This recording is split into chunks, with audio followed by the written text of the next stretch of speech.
Morning guys, so today St Mary's Brewery is brewing a Brut IPA.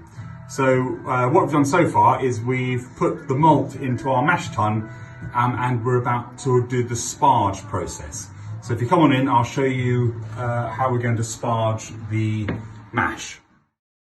Mash tun, about just over an hour ago, we put quite a lot of base malt, about six kilograms of base malt, some oat malt, some caramel malt, some wheat malt, and we topped it up with a little bit of Vienna malt. So we've got quite a lot of malt in here, nearly 8 kilograms of malt, because it's quite a punchy one, this Brut IPA. It's about 6.5%, so we need quite a lot of sugars to be extracted, which we'll then put into our kettle. So if you come along now, I'll show you actually inside the mash tun what's going on there. If you look inside here now, you can see the malt has been soaking in the treated water for the last hour and a half. Into this we put a special enzyme that makes more of the sugars fermentable, which gives it the dry taste. So what we're going to do now is we're going to create a solid filter at the bottom of this where all of the grain will come through. So that's called sparging. So what we're going to do is first recirculate it to get the malt down, and then we're going to do some sparging. So we're going to start taking, you'll see the wort coming out into the buckets below, the jugs below. And what we're going to do is we're going to draw the wort through the grain into these jugs and then pour it back on top. And what that does is it creates a natural filter. So we'll do that for a couple of minutes. So I'll just show you this one that we're doing first so you can get a feel for what we're doing. So we take it out of here and we pour it back very gently in the top here. If you have a look in the surface, you can see us putting it back onto the top very gently. Try not to disturb the grain too much. And then we continue that process. So we put this back in here. We put the hose back in the wort, take out the next one, and continue to pour this through. So you can see here that the liquor is the water is actually getting reasonably clear already. It's quite a good filter that's already built up there, but this just helps create that filter. So this is called recirculation. We do this for about 5-10 minutes. So I'll come back in 5-10 minutes and show you the next stage. Okay, so we've recirculated the wort for about 10 minutes, and so we've put in a lot of the wort in here, pulled down. We've got a nice solid filter here. We're now going to transfer it to the kettle, and what we're going to do is we're going to sparge the grain to get the required amount of liquid in the kettle down here. So what we're going to do, if you have a look down here, we're going to open up the valve nice and slowly, and it's going to start to come out and fill the kettle. And as it fills the kettle, what will happen is, if you now come and have a look at the top of the wort, what will happen there is we will pull it down below the level of that filter. And as soon as we get to the level of the filter, we're going to take water out of this kettle here, which is treated water, and you will see this is at 70 degrees.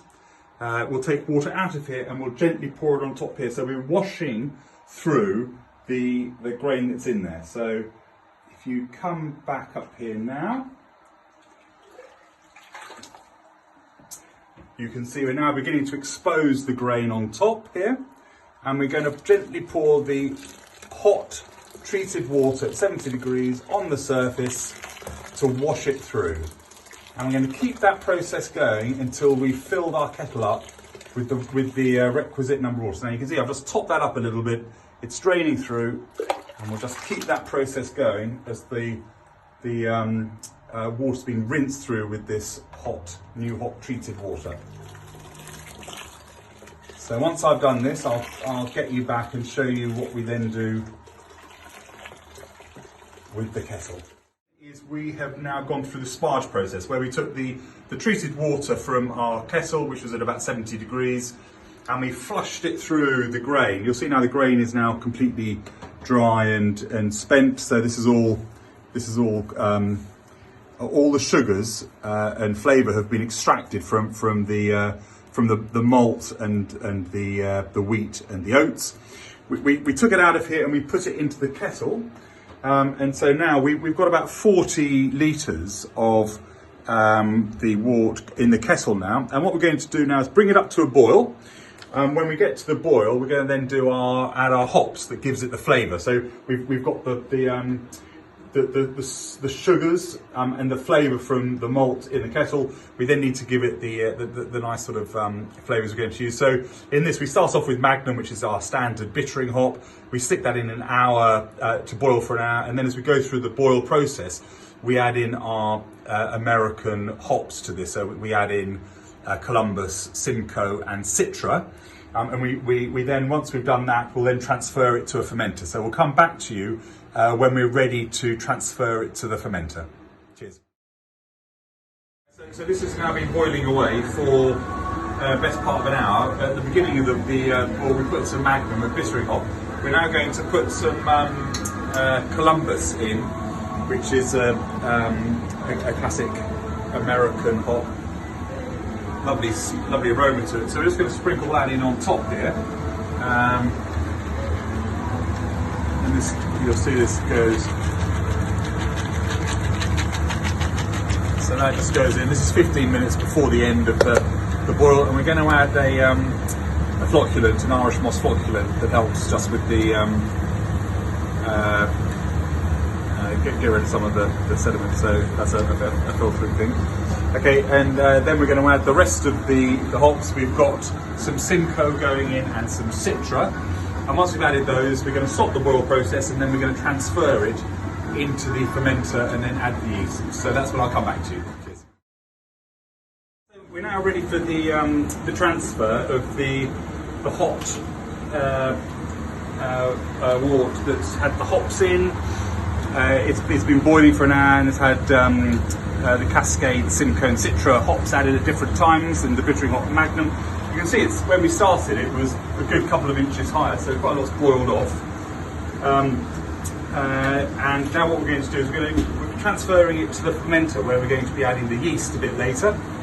And we want to do this, we want to chill it down as quickly as possible to stop the hops infusing in the beer. So what we do is we have cold water coming in through the line into the chiller. So we have cold water coming in here, cold water coming out here. You can see it's flowing through.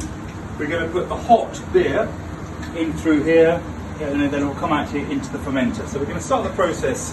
So if you come over here and have a actually look inside the fermenter, we're going to kick it off fairly slowly at about that sort of rate. And what we're hoping is the beer, as it goes through that, will be nice and cool as it comes through. So it's flowing through nice and slowly at the moment. That's about right.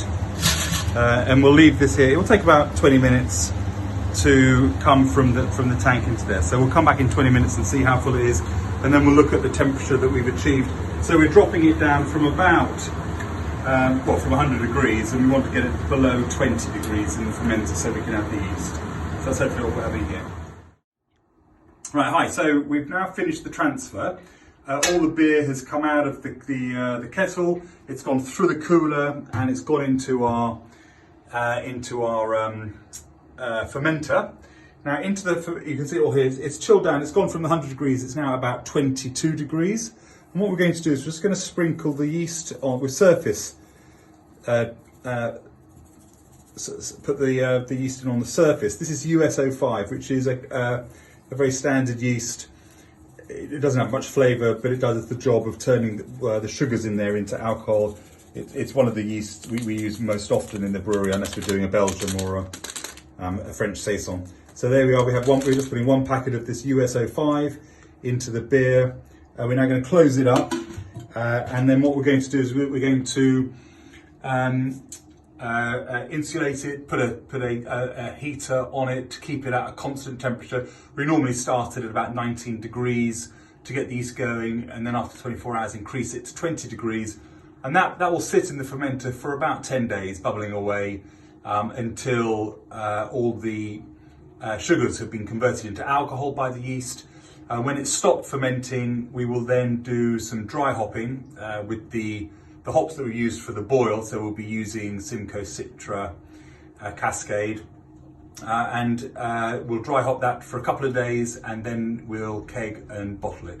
So that's the Brut IPA from start into the fermenter. All right, cheers then.